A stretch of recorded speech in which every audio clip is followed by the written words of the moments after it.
قوم سبت کا ذکر فرمایا اللہ نے. ہفتے والے دن کچھ لوگ نافرمانی کرتے تھے. ہمارے بھی ہیلے بہانے ہیں نا آج کل کاروبار میں. تو اسی سپارے کی آیت نمبر 65 کے اندر اللہ تعالیٰ نے حضرت داؤد کی قوم کا ذکر کیا کہ اللہ نے انہیں حکم دیا تھا کہ ہفتے والے دن مچھلیاں نہیں پکڑنی. تو وہ کہتے تھے چلو ہاتھ لگا کے نہیں پکڑنی, ہاتھ لگا کے. وہ ہمارے لوگ ہیلے بہانے تلاش کر لیتے ہیں نا.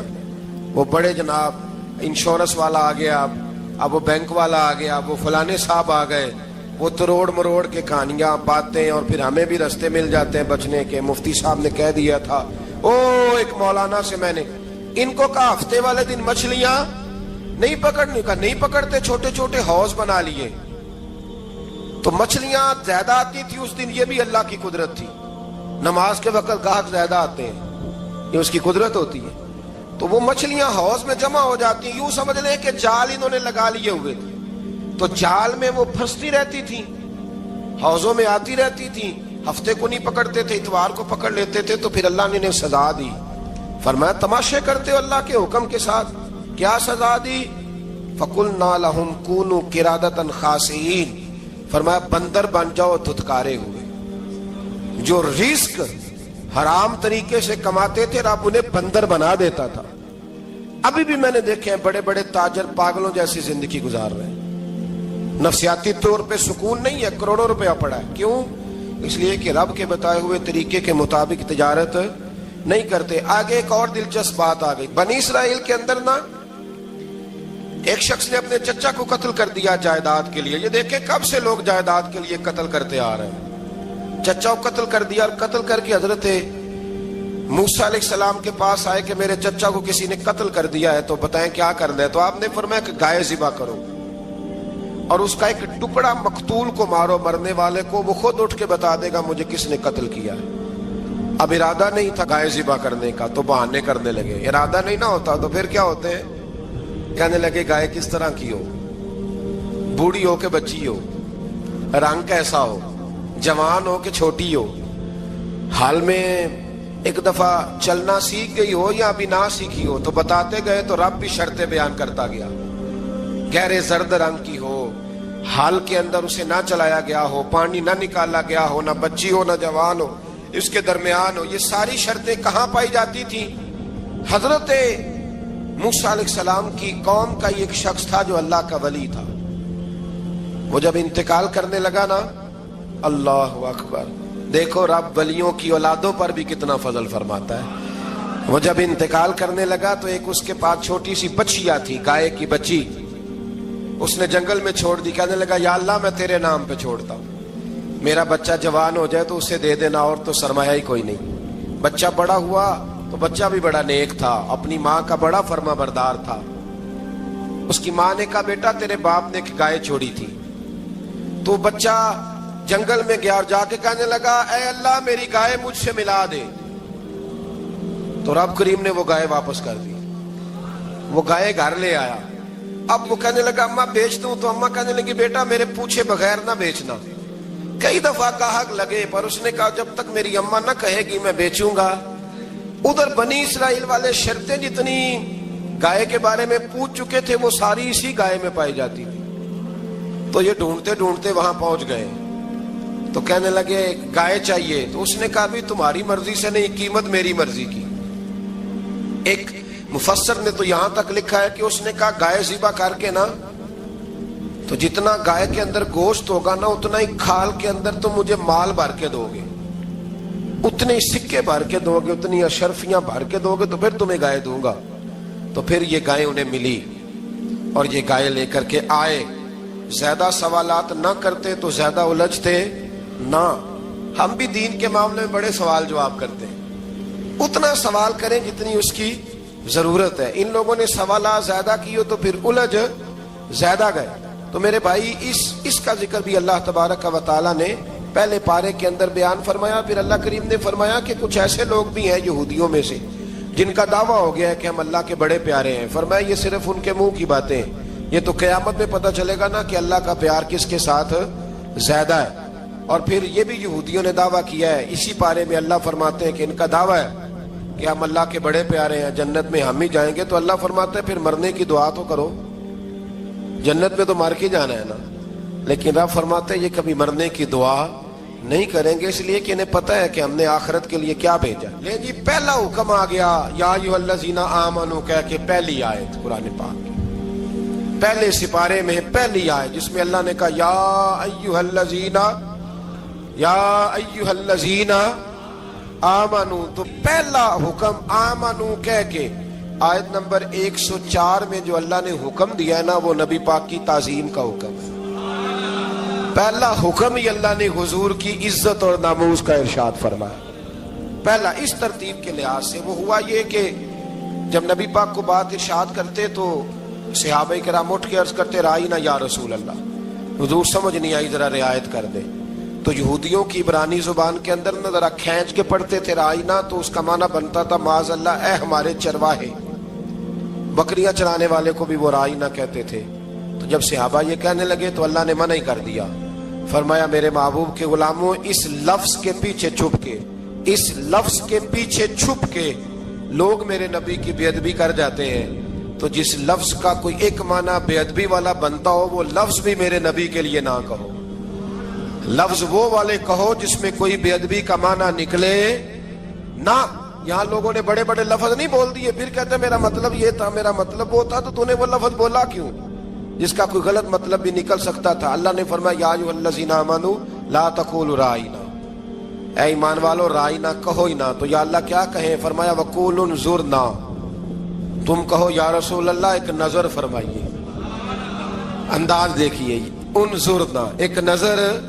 تو ہمارے بزرگ تو پہلے ہی بڑے پیار والوں نے کہہ دیا یا رسول اللہ انظر حالنا. کہتے کہاں سے لاتے ہو جملے؟ میں نے کہا اللہ کی کتاب سے. یا رسول اللہ انظر حالنا یا حبیب اللہ اسمع قالا. تو تم کہو انظرنا, محبوب نظر کرم کرے, واسمعوا, اور کیا ضرورت ہے دوبارہ پوچھنے کی؟ اللہ کہتا ہے پہلے ہی دھیان سے سنا کرو, پہلے ہی واسمعوا, پہلے ہی احتیاط سے سنو. وللکافرین عذاب علیم, اور کافروں کے لیے دردناک عذاب ہے. لے جی اسی پارے میں اللہ تبارک و تعالیٰ نے پھر اہل یہود کا ذکر کیا. تو یہود کہنے لگے کہ ہم حضرت ابراہیم کے ماننے والے ہیں. تو اللہ کریم نے وہ بھی ذکر کیا کہ میں نے تو ابراہیم کو آزمایا ہے. وَإِذِ ابْتَلَىٰ إِبْرَاهِيمَ رَبُّهُ بِكَلِمَاتٍ فَأَتَمَّهُنَّ, ہم نے ابراہیم کو کچھ چیزوں سے آزمایا ہے, وہ ہماری آزمائش پہ پورے اترے. قَالَ إِنِّي جَاعِلُكَ لِلنَّاسِ إِمَامًا, تو پھر ہم نے انہیں کہا کہ ہم آپ کو پوری دنیا کا امام بنائیں گے. وہ آزمائش کیا تھی؟ آگ میں جانا بھی آزمائش, بیٹے کا نہ ہونا بھی آزمائش, بیٹا ہوا تو پھر اسے وادی غیر ذی زرع ان میں چھوڑ کے آنا بھی آزمائش, بڑا ہوا تو پھر ذبح کرنا بھی آزمائش. فرمایا جہاں جہاں آزمایا ہے نا, ابراہیم ہماری آزمائش میں پورے اترے. فرمایا تو مفت میں حضرت ابراہیم کی اولاد بنتے ہو اور ان کا نام لیتے اور ان کے ساتھ اپنا تعلق بناتے ہو, دیکھو تو صحیح وہ کتنی آزمائشوں سے گزرے. تو اس کا بھی اللہ نے اسی میں ذکر فرمایا. اور پھر وہ بات کرتے تھے حضرت یعقوب کی اور حضرت اسحاق کی, تو فرمایا وہ تو ہمارے اتنے خاص بندے تھے کہ وصال کا وقت بھی انہوں نے اپنی اولادوں کو نصیحت فرمائی تھی کہ اللہ کی توحید پہ قائم رہنا.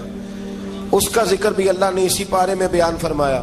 اور جو حضرت ابراہیم اور جناب اسماعیل نے کعبہ تعمیر کیا تو اس کا ذکر بھی اللہ تعالیٰ نے اسی پارے میں فرمایا. اور فرمایا جب وہ کعبہ بنا رہے تھے تو کہہ رہے تھے ربنا تقبل منا, کہہ رہے تھے اے اللہ بنا ہم نے دیا ہے پر مہربانی فرما ہم سے قبول فرما لے. تو جو آیہ کریمہ آخر میں عرض کرنا چاہتا ہوں اس پر بھی تھوڑی توجہ فرمائیں گے تو بات بڑی نکھر کے باہر آئے گی. یہ 16ویں رکوع کے اندر اللہ نے پھر یہود کا اور عیسائیت کا ذکر فرمایا. تو اللہ کریم نے ایک بات ارشاد فرمائی, یہودیوں کے ہاں جب کوئی بچہ پیدا ہوتا تھا پیلے رنگ کے ساتھ اس کو رنگتے تھے, یا کوئی خاص رنگ تھا ان کا, بچہ پیدا ہوتا تو اس پر وہ رنگ چڑھاتے کہ یہ جی ہمارے مذہب کا رنگ ہے. ہمارے ہاں بھی رسمیں ہیں نا اپنی اپنی, معاذ اللہ اپنی اپنی نہیں ہونی چاہیے, اللہ رسول کا حکم ہونا چاہیے. تو یہودیوں کے ہاں بچہ پیدا ہوتا تو ایک خاص رنگ چڑھاتے, عیسائیوں کے ہاں پیدا ہوتا تو وہ بھی ایک خاص رنگ چڑھاتے. تو مسلمانوں کے ہاں بچے پیدا ہوئے تو انہوں نے بھی توجہ کی کہ یہ کیا ہو رہا ہے. تو رب کریم نے فرمایا صبغۃ اللہ, رنگ اللہ کا ہی ہے. ومن احسن من اللہ صبغا، اور فرمایا اللہ کے رنگ سے زیادہ خوبصورت کس کا رنگ ہو سکتا ہے؟ اللہ کا رنگ کیا ہے؟ لا الہ الا اللہ محمد الرسول اللہ صلی اللہ علیہ. فرمایا نیلے پیلے کالے رنگ نہ چڑھاؤ، اپنے ذہن پر توحید و رسالت کا رنگ چڑھاؤ. یہ سب سے بہترین رنگ ہے. اگر تمہارے ذہنوں پر رب رسول کی توحید کا رنگ چڑھ گیا تو یہ وہ والا رنگ ہے، پھر تمہیں کسی اور رنگ کی طرف جانے کی ضرورت نہیں پڑے گی. تو فرمایا رنگ وہ پیدا کرو جو توحید کا ہے، رسالت کا ہے، اس رنگ کی توجہ کرو. قرآن مجید کے اس پارے میں اللہ کریم نے مختلف باتیں بیان کر کے آخری رکوع میں یہ جو رنگ کا ذکر فرمایا نا، تو یہ لگتا ہے پورے پارے کا خلاصہ ہے کہ رب کریم نے فرمایا اصل بات یہ ہے کہ تمہاری سوچوں پہ رب رسول کی توحید و رسالت کا رنگ ہونا چاہیے. وہ ایک دفعہ مسلمہ کذاب بے ایمان کہنے لگا میں نے بنا لیا قرآن پاک کا جواب. معاذ اللہ. جواب کیا بنایا؟ وہ سورت ہے نا القاریہ ملقاریہ، وما ادراک ملقاریہ، کھڑکھڑانے والی. کیا ہے کھڑکھڑانے والی؟ تمہیں کیا پتا کیا ہے کھڑکھڑی؟ قیامت کا ذکر ہے. کہنے لگا میں نے اس کی ایسی صورت بنا لیا. تو کیا بنایا؟ الفیل ملفیل، وما ادراک ملفیل. کہنے لگا ہاتھی. تمہیں کیا پتا کیا ہاتھی؟ تم کیا جانو کیا ہاتھی؟ تو پاس جو اس کے اپنے بیٹھے تھے نا چیلے، وہ کہنے لگے چپ کر جا، سارے زمانے کو پتا ہے ہاتھی کیا ہوتا ہے. تو پاگل ہے، اس کے دو کان ہوتے ہیں، ایک سونڈ ہوتی ہے، چار اس کے پیر ہوتے ہیں. بیوقوف آدمی قرآن کا مقابلہ کرنا ہے تو کچھ چج کے ساتھ کر. پاگلوں کی طرح مقابلہ کرے گا، جوتے کھائے گا بھی ہمیں بھی پڑھوائے گا. تو قرآن مجید کا کوئی مقابلہ کر سکا؟ تو اس آیت مبارکہ میں اللہ نے کافروں کو یہ کہا اگر مقابلہ نہیں کر سکتے تو پھر اللہ سے ڈرو، ورنہ دوزخ میں ڈالے جاؤ گے، وہ جس کا ایندھن آدمی اور پتھر ہے، اور بنائی بھی کافروں کے لیے گئی ہے. اعدت للکافرین. جہنم کس کے لیے بنائی گئی ہے؟ کافروں اور منافقوں کے لیے. مسلمانوں کے لیے بنائی گئی. مسلمان مرضی سے چھلانگے لگائیں تو ان کی موج ہے، ورنہ ان کے لیے جہنم، ان کے لیے اللہ نے جنت بنائی ہے. اور یہ بات کرتے ہی رب کریم نے فرمایا اے محبوب علیہ الصلوۃ والسلام، مومنوں کو خوشخبری دے دیں کہ اللہ نے ان کے لیے جنت بنائی ہے، اس میں باغات ہیں، انہیں رزق دیا جائے گا کھانے کے لیے، اور اس میں انہیں پاکیزہ بیویاں دی جائیں گی، اور پھر وہ اس میں ہمیشہ رہیں گے، انہیں اس سے نکالا نہیں جائے گا. آگے جو آیات کریمہ ہے نا، اس کے اندر اللہ تبارک و تعالیٰ نے فرمایا ہے کہ اللہ حیا نہیں کرتا سمجھانے کے لیے مچھر کی مثال بھی دینی پڑے. فرمایا قرآن سے کچھ لوگ ہدایت حاصل کرتے ہیں اور کچھ گمراہ ہو جاتے ہیں.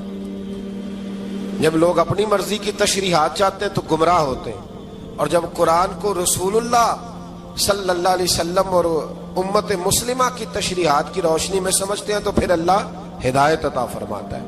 پھر اللہ تبارک و تعالیٰ نے آگے ارشاد فرمایا حضرت آدم کی پیدائش کا واقعہ. کچھ مفسرین نے لکھا ہے اللہ نے مشورہ کیا تھا فرشتوں سے، وَإِذْ قَالَ رَبُّكَ لِلْمَلَائِكَةِ إِنِّي جَاعِلٌ فِي الْأَرْضِ خَلِيفَةً.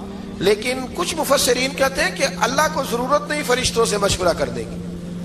اللہ نے فرشتوں سے مشورہ نہیں کیا، بلکہ رب نے انہیں آگاہ فرمایا تھا کہ میں لگا ہوں زمین پہ اپنا نائب بنانے، میں خلافت دینے لگا ہوں زمین پہ.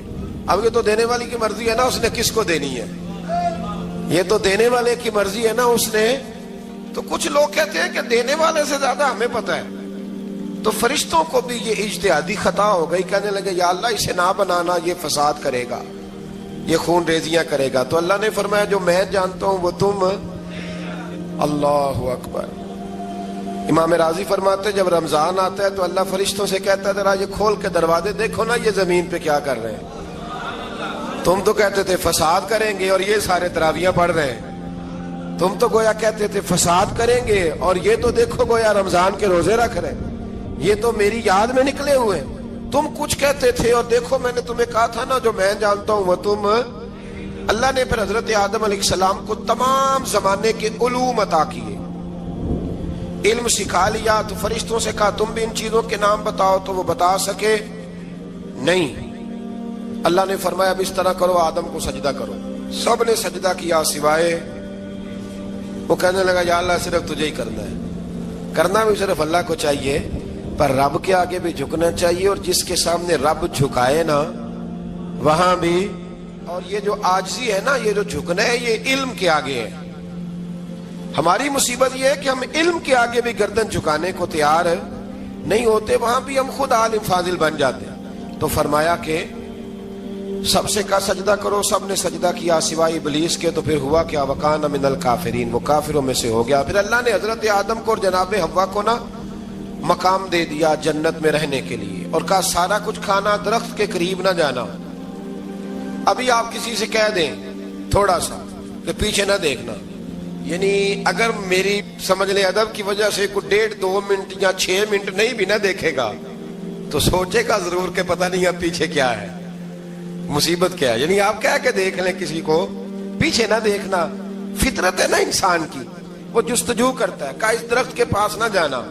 تو حضرت حوا سلام اللہ علیہ کہتے ہیں دل میں خیال رہتا تھا کہ آخر ہے کیا درخت کے پاس۔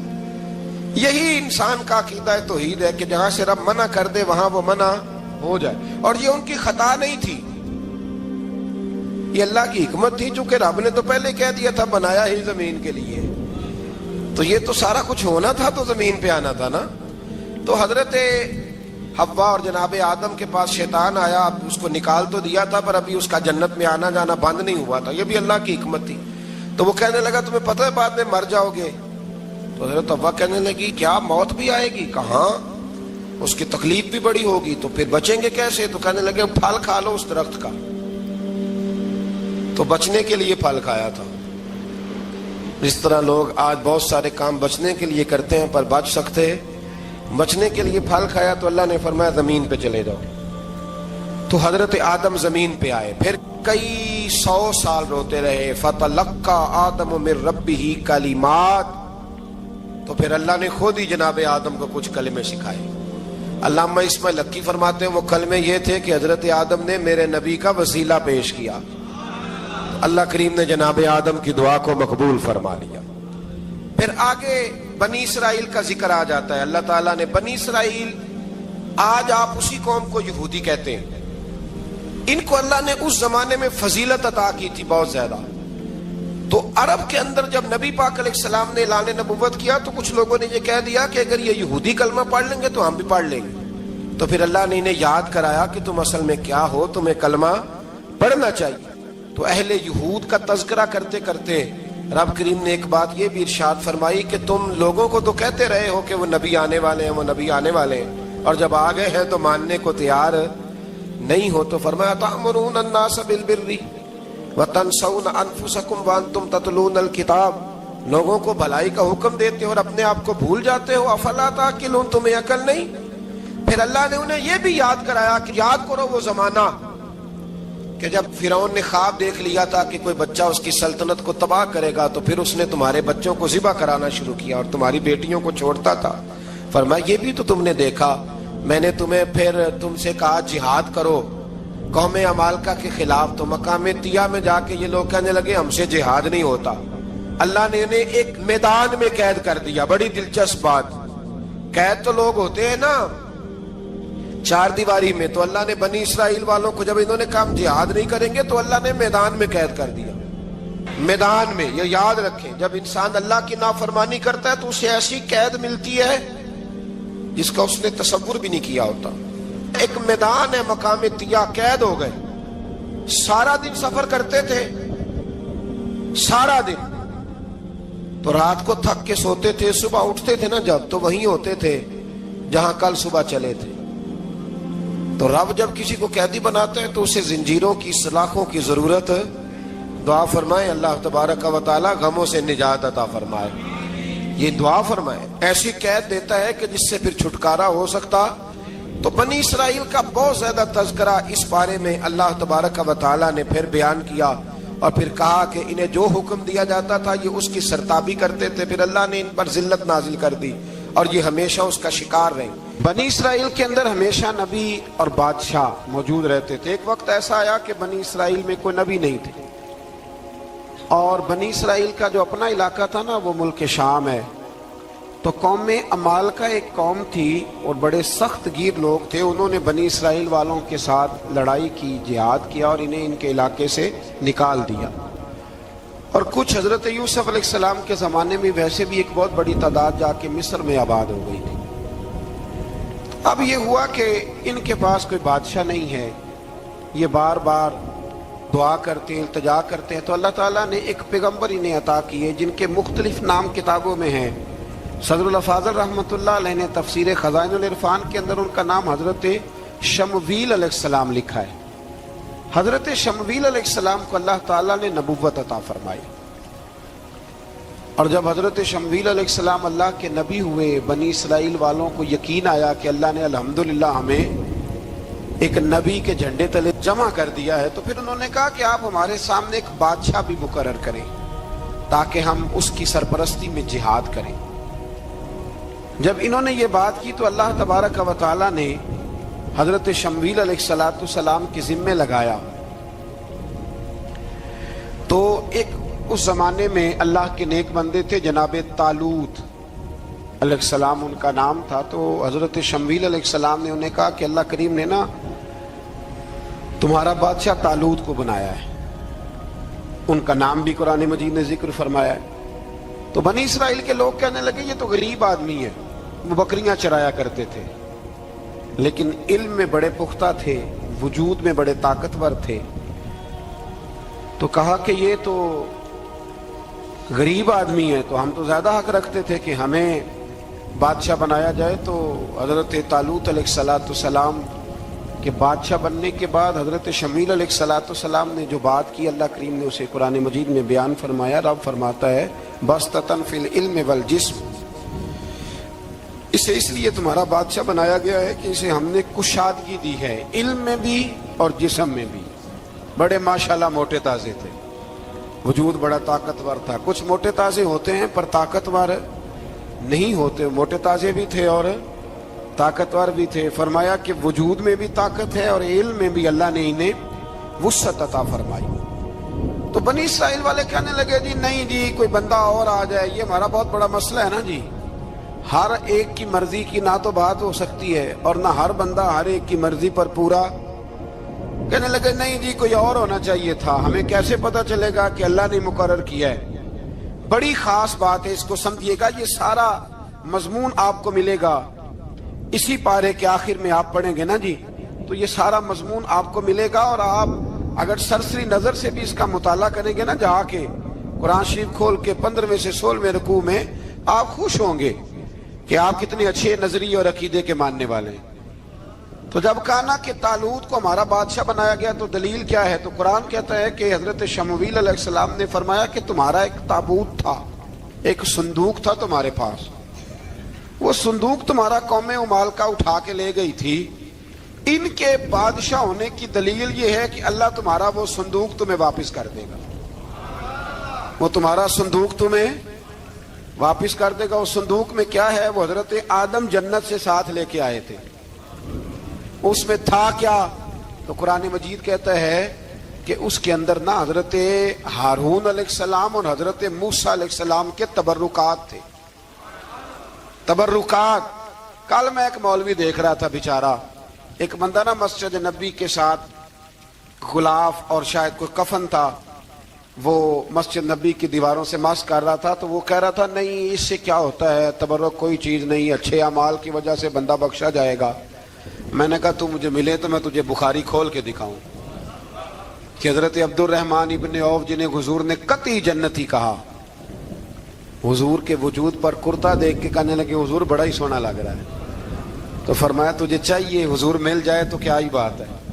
نبی پاک نے عطا کیا تو صحابہ کہنے لگے عبد الرحمن آپ کو تو ضرورت نہیں تھی، آپ کے پاس تو بڑے لباس ہیں، تو یہ کرتا حضور نے قبول کر لیا، کوئی لے کے آیا اور آپ نے مانگ لیا، تو وہ رو پڑے، کہنے لگے پہننے کے لیے نہیں مانگا، یہ حضور کے جسم سے لگ گیا ہے، میں نے کفن بنانے کے لیے مانگا ہے۔ تو کہتا ہے حضور کے تبرک میں خیر کوئی نہیں۔ اور آپ یقین کریں ان لوگوں پہ حیرانگی ہے، ہم نے بھی مرنا ہے نا جی، بڑی جلدی قبر میں جانا ہے، وقت کا کچھ پتہ نہیں، لیکن اتنے اندھے ہو کر لوگ چیزوں کو دیکھتے ہیں اور اس تیزی کے ساتھ گمراہی پھیلاتے ہیں۔ مجھے باقاعدہ کسی نے ویڈیو بھیجی اور کہنے لگا جی دیکھیں کتنی اچھی بات کر رہا ہے، لوگوں کو سمجھائیں، تو میں نے کہا نہیں اس کو سمجھانے کی ضرورت ہے۔ اور میں نے اس کو دیکھا ہے، وہ جو لال رومال والا ہے، میں نے دیکھا ہے وہ ڈھونڈ ڈھونڈ کے جاہلوں کو پکڑتا ہے، تلاش کرتا ہے، اور اگر کوئی مل جائے بات بتانے والا تو پھر وہ خود پکڑا جاتا ہے, اور کئی دفعہ پکڑا گیا تو نکل گیا ہے. اللہ تعالیٰ ہمیں سمجھنے کی توفیق دے. ہم سیانے ہو جائیں تو یہ دور دور تک نظر نہیں آئیں گے انشاءاللہ. تو وہ تابوت آئے گا, بنی اسرائیل والوں سے کہا تابوت میں کیا تھا سن لو, اور یہ قرآن مجید ہے. آج میری ماننا یہ 15 سے 16 رکوع ضرور ہی پڑھنا کہ وہ آخر تابوت میں کیا تھا. کھولنا ذرا.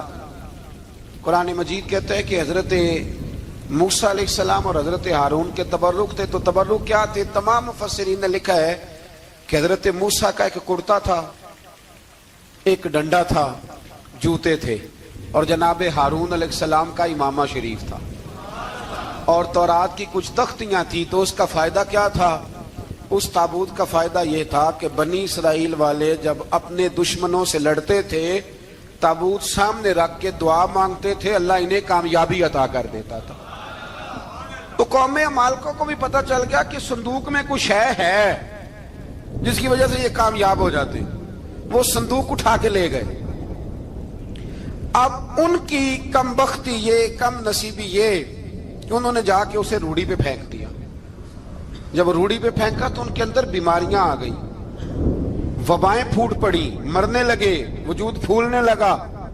پھر ان کے دلوں میں بات آئی کہ یہ ہم نے اس صندوق کی بے ادبی کی ہے. صندوق میں کیا ہے؟ تبرکات. ہمیں کہتے ہیں جی نالین کا نقشہ کیوں لگایا ہے؟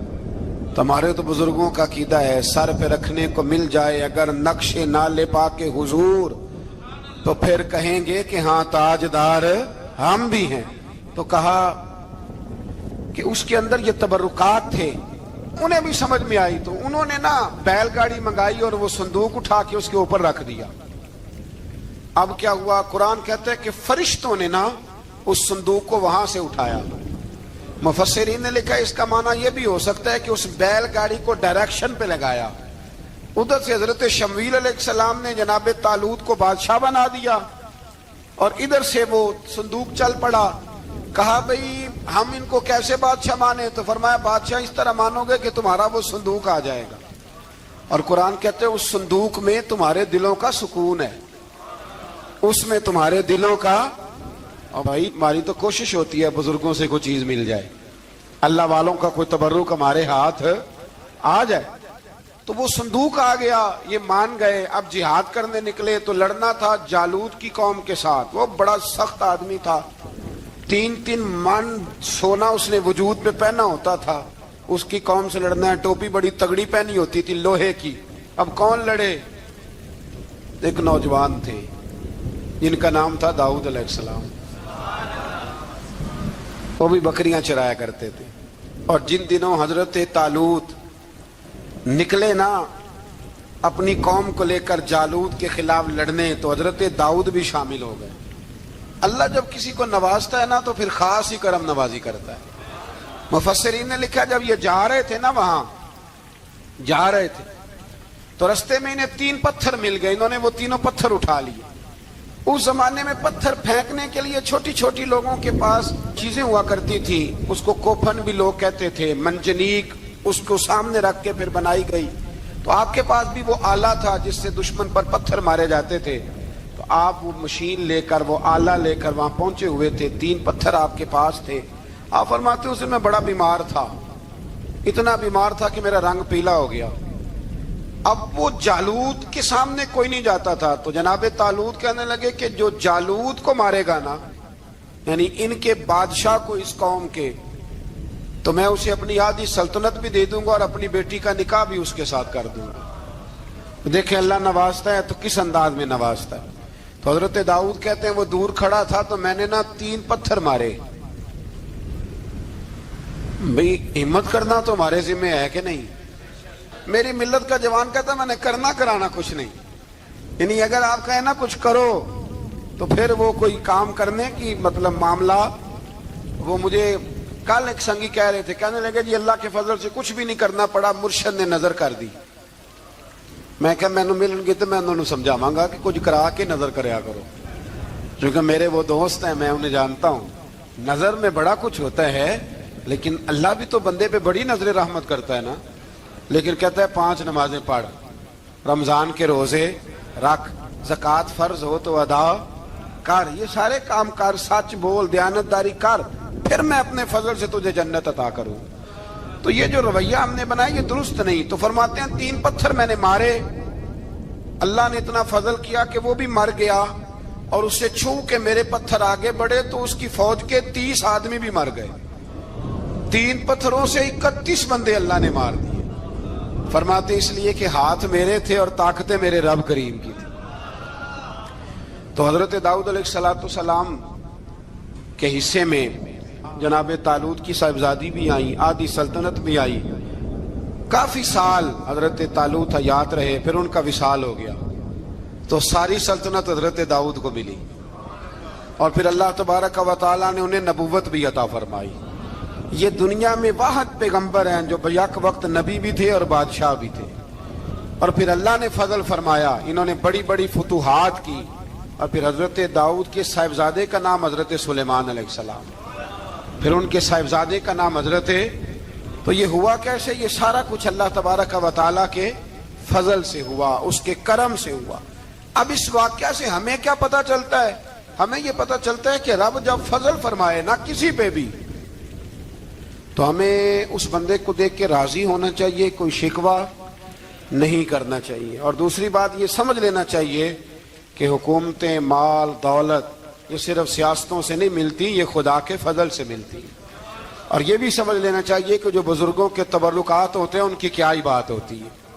چند باتیں ایسی تھیں کہ میرا دل کرتا تھا ان کو دہرایا جائے، اور خاص کر کے ان باتوں پر توجہ کی جائے۔ یہاں نا اللہ تبارک و تعالیٰ نے ان باتوں میں سے ایک بات کا ذکر فرمایا ہے۔ یہاں 207 نمبر جو آیت ہے نا اسی پارے کی، اس میں اللہ کریم نے فرمایا کچھ لوگ ایسے ہیں جو اپنی جانیں ہی اللہ کے حوالے کر دیتے ہیں، زندگی کا مقصد دین ہوتا ہے، لٹا دیتے ہیں۔ یہ نازل کب ہوئی؟ یہ آیت مبارکہ حضرت صہیب رومی کے بارے میں نازل ہوئی۔ حضرت صہیب رومی رضی اللہ تعالیٰ عنہ بڑے مالدار تھے، مکے سے جب چلے نا تو سارا مال مکے میں چھوڑ دیا، اس لیے کہ اللہ کے رسول مدینے چلے گئے۔ فرماتے ہیں پھر میں نے مال و دولت کی پرواہ نہیں کی، پھر میں نے یہ سوچا کہ میں نے اپنے حبیب کے پاس طیبہ کے لیے جب نکلا تو کفار نے، قریش مکہ نے روکا، ہم نہیں جانے دیں گے۔ حضرت صہیب رومی فرمانے لگے بھی سنو، میں کمزور نہیں، میں طاقتور آدمی ہوں، اور تم میں سے کوئی ایسا مائی کا لال نہیں جو تیر چلانے میں مجھ سے زیادہ سیانا ہو، تلوار چلانے میں مجھ سے زیادہ عقل مند ہو، جانا مدینے میں نے ہے۔ اب یہ ہے کہ تم بتاؤ میرے ساتھ تیروں تلواروں سے لڑو گے یا میں تمہیں ایک سودا بتاؤں وہ سودا کرو گے؟ قریش کہنے لگے سودا کیا ہے؟ کہنے لگے میرا بڑا مال ہے، میں مکے میں دفن کر کے آیا ہوں، تم مجھے مدینے جانے دو، میں تمہیں سارے مال کا پتہ بتا دیتا ہوں۔ ہزاروں لاکھوں میں تھا مال تجارت، دیکھیں جب صحابہ مدینے جاتے تھے تو کتنی قیمت دے کے جایا کرتے تھے۔ تم مجھے جانے دو، میں تمہیں وہاں کا پتہ بتاتا ہوں۔ انہوں نے کہا جی بات ٹھیک ہے، آپ پتہ بتا دیں۔ حضرت صہیب نے ساری زندگی کی جمع پونجی ہزاروں لاکھوں میں ساری دے دی اور مدینے کے لیے تیار ہو گئے۔ اللہ کریم نے اس بات کو بڑا ہی پسند فرمایا اور فرمایا وَمِنَ النَّاسِ مَن يَشْرِي نَفْسَهُ ابْتِغَاءَ مَرْضَاتِ اللَّهِ، فرمایا کچھ لوگ ایسے ہیں جو اپنی جانیں ہی بیچ دیتے ہیں اللہ کی رضا حاصل کرنے کے لیے، اپنی جانیں بیچ دیتے ہیں۔ نَفْسَهُ ابْتِغَاءَ مَرْضَاتِ اللَّهِ، اللہ کی رضا حاصل کرنے کے لیے اپنی جانوں کو بیچ دیتے ہیں۔ تو فرمایا پھر اللہ کیا کرتا ہے؟ فرمایا واللہ رؤوف بالعباد، پھر اللہ بھی اپنے بندوں پر بڑا ہی رحم فرمانے والا ہے۔ جب یہ سارا مال دے کے مدینے پہنچے نا تو ان کے استقبال کے لیے جناب عمر پہلے سے موجود تھے۔ حضرت عمر ریسیو کر کے نبی کریم کی بارگاہ میں لے گئے تو فرماتے ہیں حضور نے مجھے دیکھتے ہی فرمایا صہیب زندگی میں تم نے بڑی تجارتیں کی ہوں گی، پر یہ جو تم نے سودا کیا ہے نا یہ بڑا ہی نفع والا کیا ہے، یہ جو سودا فرمایا یہ تو نے بڑا۔ تو دین کے لیے جب آپ کوئی کام کرتے ہیں تو یہ سودا بڑا نفع والا۔ ایک مضمون اور یہاں ہے 216 نمبر آیت میں، وہ بھی بڑا ہی سمجھنے والا ہے۔ اللہ کریم نے جب جہاد فرض کیا نا تو فرمایا کتب علیکم القتال، ہم نے تم پر قتل کرنا، قتال کرنا فرض کیا ہے۔